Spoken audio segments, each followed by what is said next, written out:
But it took me years to realize that. Transformation. Going from criminal to respected chef. It was a process. It was a journey. My mother was blind. It's not that she was uneducated, she was miseducated. So it was in 1984 that I embraced a criminal lifestyle. I wanted more for my mother. I wanted more for my sister.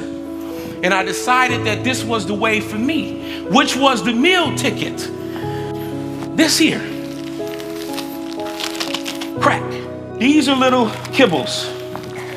We call them G-Rocks. 28 grams in an ounce, $100 a piece. I sold my ounces with 30 grams because I knew if I gave my customers a few extra grams and they made $350 extra, I could corner the market.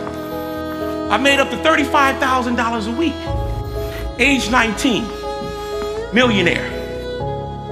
Indicted by the federal government in 1988. Served 10 years in prison. 10 years in prison that I served. 10 years. Walking on concrete every single day. How did the blinders come off? How did you begin to see the world through a different set of eyes? Well, it didn't happen overnight. There was a collective of situations, circumstances, intellectual stimulation. I read my first book in prison. I was told for the first time in my life that I was smart in prison. An older man in prison taught me how to shave with a razor in prison. I was in prison with some of the brightest minds on the universe. Stockbrokers, presidents and CEOs of corporations, judges, lawyers. I began to build the relationships with them. I became an intellectual jacker. I robbed them for knowledge. Well, we brought the brightest minds together on the prison yard. That's right. I learned to cook in prison. I found my gift in prison.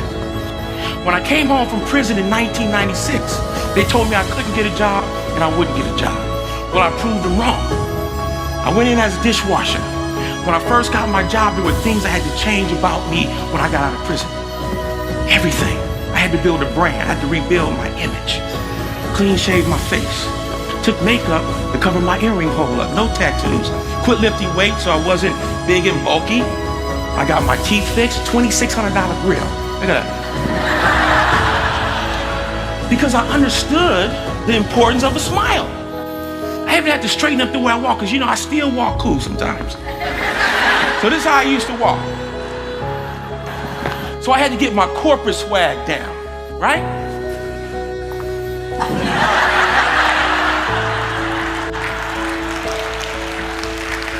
I couldn't walk into the Bellagio Hotel, the Ritz-Carlton, the Hotel Bel Airs of the world with some of the most prestigious, creative talent in the world. And I knew in order to be the best chef in America, I had to go amongst the best chefs to learn. And when I came to Las Vegas in the year 2000, it was a challenge for me.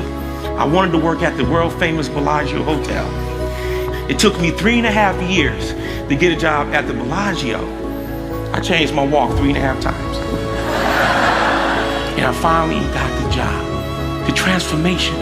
I built the right relationships. I learned to smile. I changed my swagger. I made the felony jacket disappear. I went amongst the best, the brightest, and I got access.